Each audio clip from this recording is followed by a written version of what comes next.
Live. Hey everybody, Daniel Char here. I'm with Fanny Newport. Fanny runs the monthly Cashflow Game Meetup in London, Ontario, inspired by Robert Kiyosaki, Rich Dad, Poor Dad. And she was amazing. She just actually spoke on stage in front of, 2,000 people live at the Robert Kiyosaki event.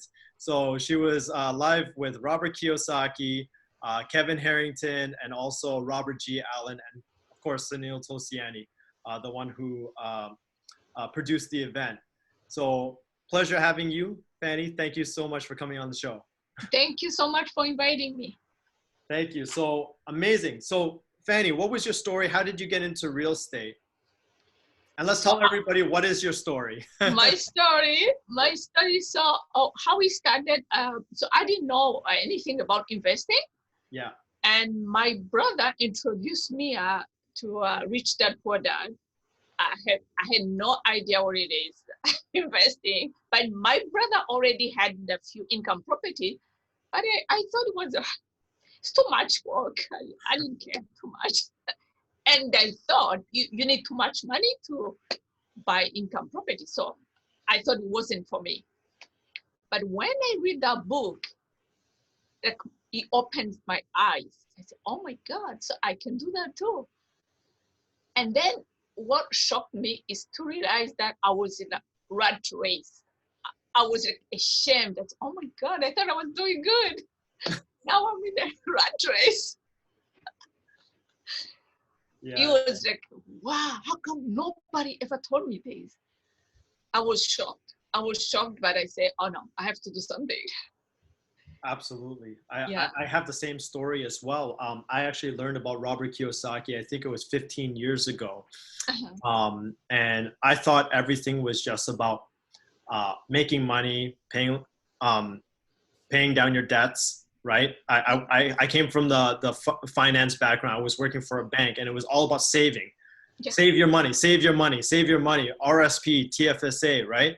Exactly. Then Rich Dad, Poor Dad came out, and it said, that's all wrong. Exactly. Right? So yeah. When you read that book, what happened? Like, what was your rat race that you're talking about? And how did, I understand that that book changed your life, but in what way did it change? So I was like you. I have a bachelor degree in management. So for me also was to save as much as I can for the future. I had RSP, I have RESP, saving accounts everywhere. All these letters, right? So many letters. So many. And then when I reached that, and they're saying that with inflation, I didn't care about inflation. And he said, when you're saving, you're losing. I said, oh no. And then he said, you have to have passive income. Imagine if you get sick, if you cannot go back to work. So no income is coming. I said, oh, yeah. I never thought about that. I thought I would work until I'm 65 like everybody. Exactly. Yeah. So you need the passive income. So so the rat race is when you're always working for money and there's no passive income, no money while you're sleeping. So exactly. Fanny, how many properties? Sorry, you exchange your time for a paycheck. And you're exchanging your time for money. So so there's nothing wrong with changing time for money when you're starting out. Yeah. But at a certain point of your life, it should your money should be making you money. So So if you're starting out, you're starting a new career, there's nothing wrong with changing time for money because you're getting experience. That's when you're saving and all.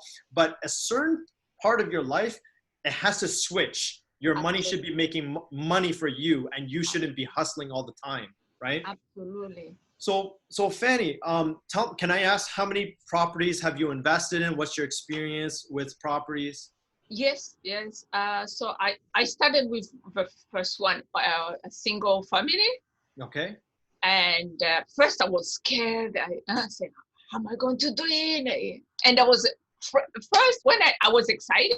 And when it comes to look for tenant, after a few weeks, I couldn't find anybody. I started panicking. I said, oh no, I'm not having any tenant.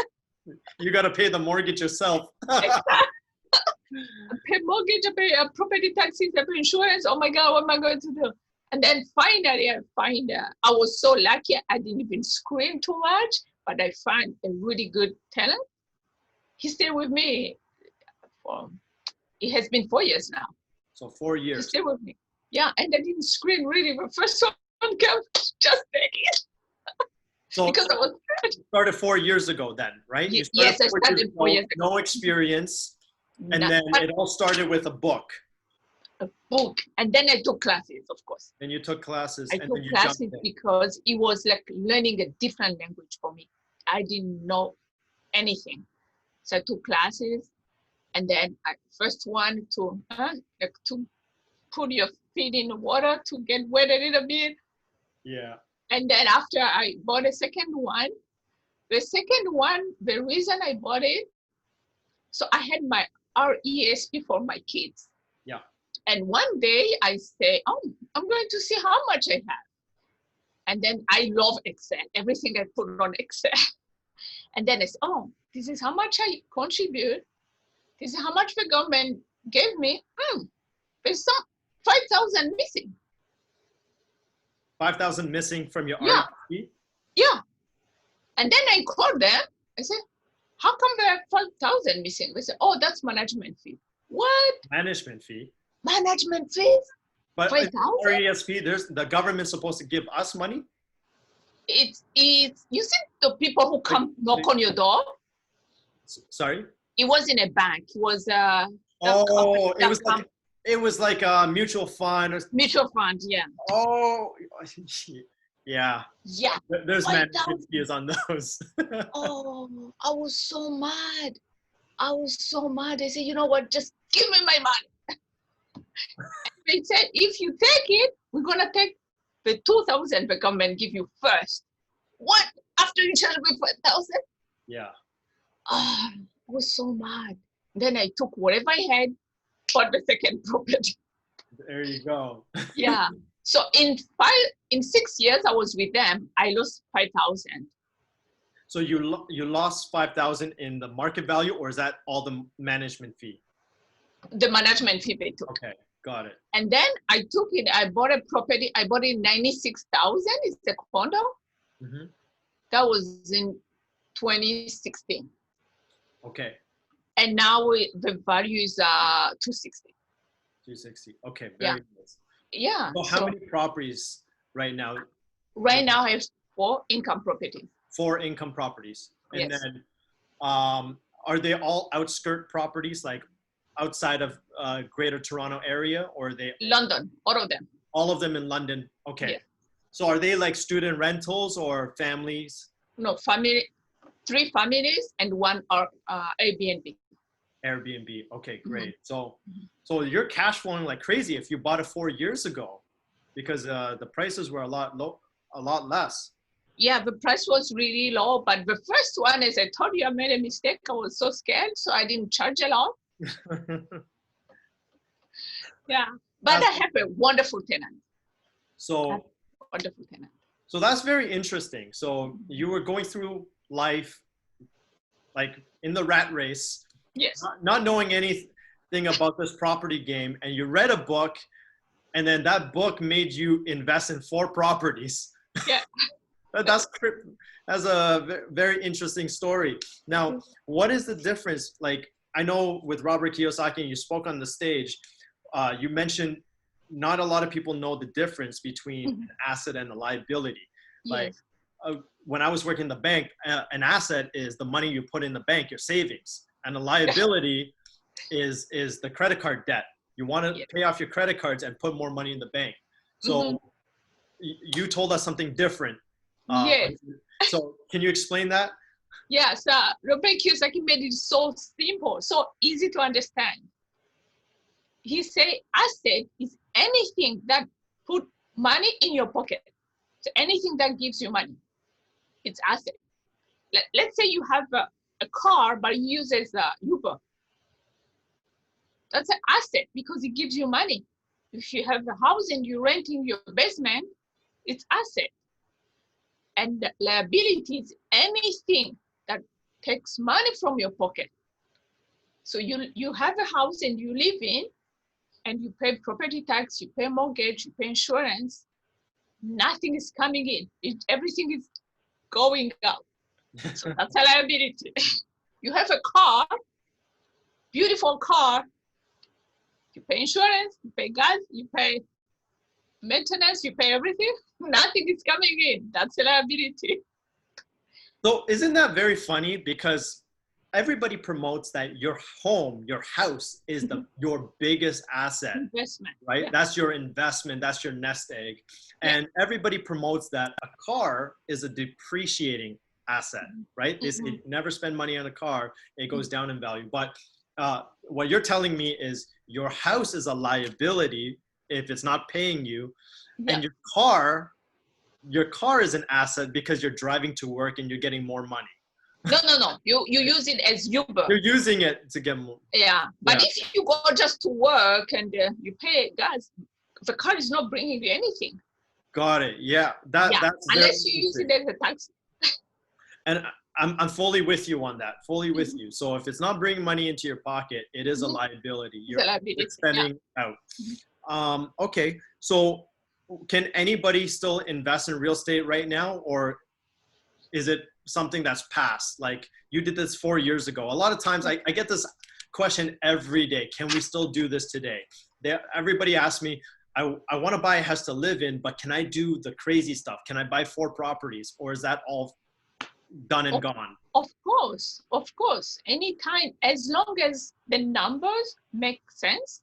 So you have to make sure income is bigger than expenses. So you have positive cash flow. That's what matters. And good location, of course. So good location and do the numbers, make sure the numbers work first. Positive cash flow. Okay, so did you go through a bank to get all these mortgages, or was it a private lender? So the first one, because you're learning slowly, I went with my bank. And the second one, my bank started. That's really interesting. You said the first property I'm learning, so I went with my bank. Yeah. I already know what the next part is. Now you got the experience. You didn't even bother. Exactly, because even the second one, they said, this is too much. You already have a house you live in. You have a 2-income property. Blah blah blah.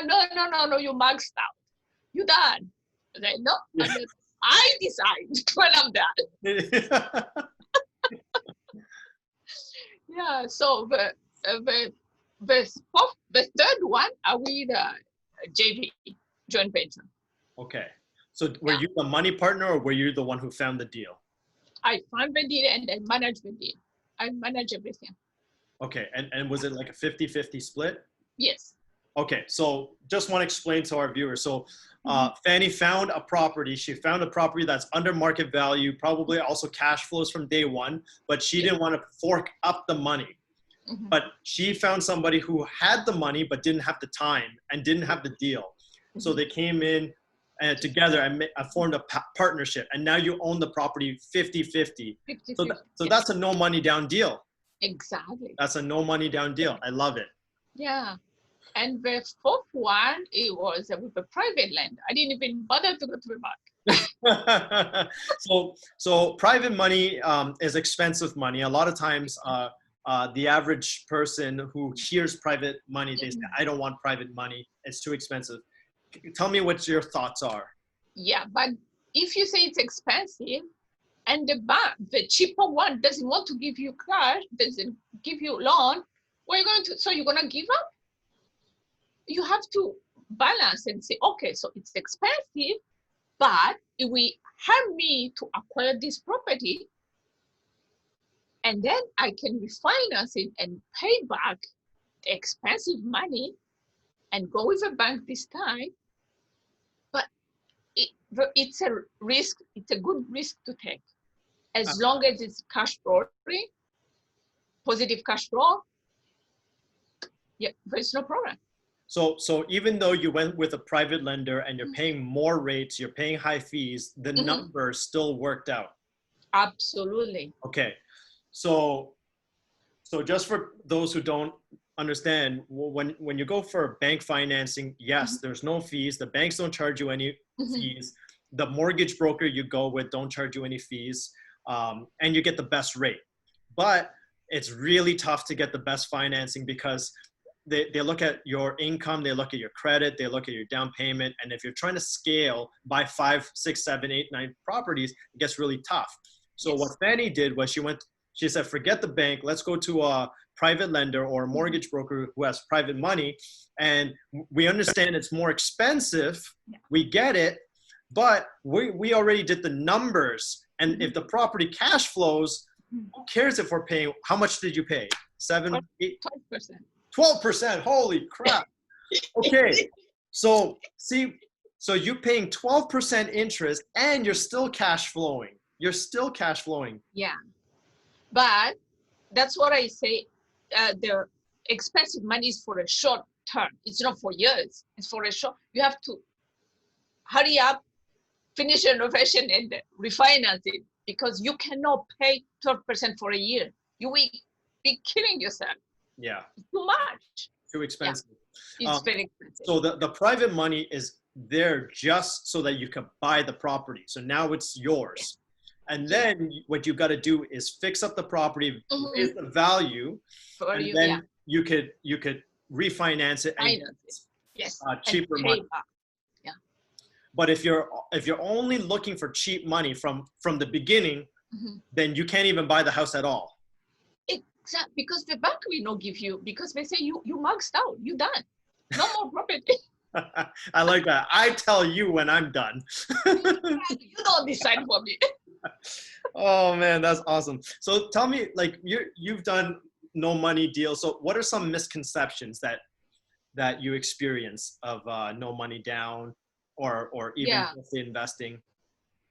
So everybody was telling, I use private money. They say that must be expensive, and they say how much? And every time I say 12%, they say, oh, are you crazy? 12%? Are you crazy? What were you thinking? At some point, I say, oh, if it doesn't work out, I will be in big trouble. But thank God everything worked out good. But it was a good location, a good house that has potential. I knew it had potential. It just needed a makeup to look beautiful and a good location.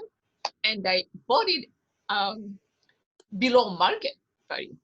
So how did you find this property? Did you use a realtor, wholesale? Yeah. Okay. And how do you find wholesalers? Meetups. So networking. Networking. Okay. See the power of networking. Oh, networking. Yeah. You know what's funny because I do a lot of networking, and then some people that I talk to, they don't believe in networking. They're like, oh, networking is so old school. That's where you really make the connection and where you say, hey, I got a deal. Exactly. Yeah. Do you have the money? Do you have the you want to bring the skill in there? How do we joint venture? Exactly. Like the guy, the guy who lent me the money, because we knew each other in meetups, different events, he even accepted to finance it 100%. 100% loan to value. 100%. Huh? Wow. So yeah, I didn't even have to come up with 20% down. So he financed 100%. Wow. Yeah. So if I didn't go to meetups, he wasn't going to accept because maybe he wasn't going to know me. I was going to be a stranger, but because we knew each other. Yeah. Yeah. You see, networking is very, very important. So did it take time for you to like recover your investments, or because I always hear sometimes real estate is a get rich quick, or does it take time? Like it takes time. It takes time because first of all, you're not doing everything by yourself. Like when you need money, you have to go through different people. When you're doing renovation, you have to deal with the plumber, electrician, contractor, Home Depot, everything. So everything takes time. So you did most of the renovations and all that yourself? I have a contractor. I have a Oh, you have a contractor, I have an electrician, I have a plumber. Yeah. So do you use a property manager? No, I manage everything myself. Oh, you manage everything yourself. Yeah. Okay. Yeah. Got it. So far. Okay. Wow.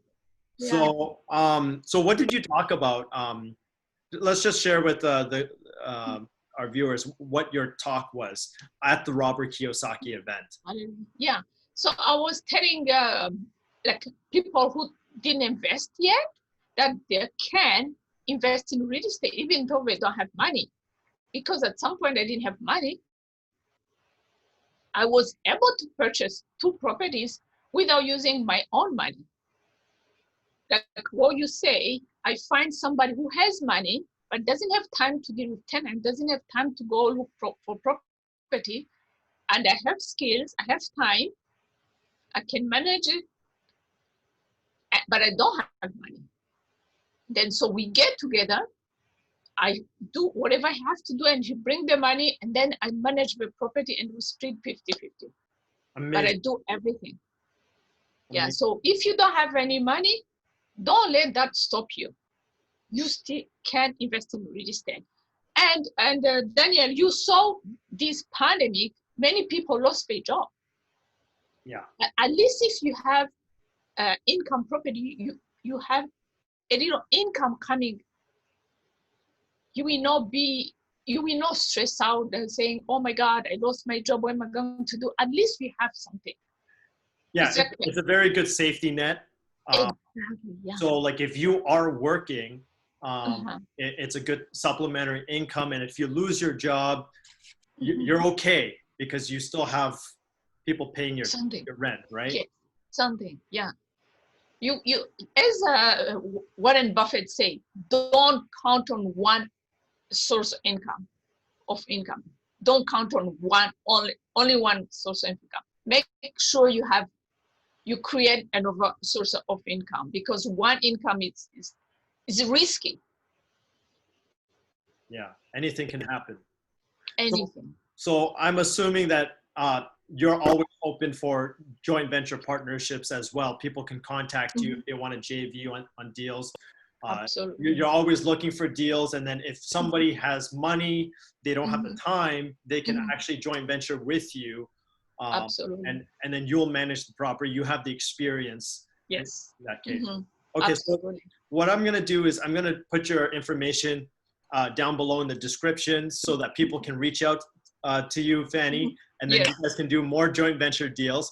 Yes. Before we head off, is there any last words of wisdom? Yeah.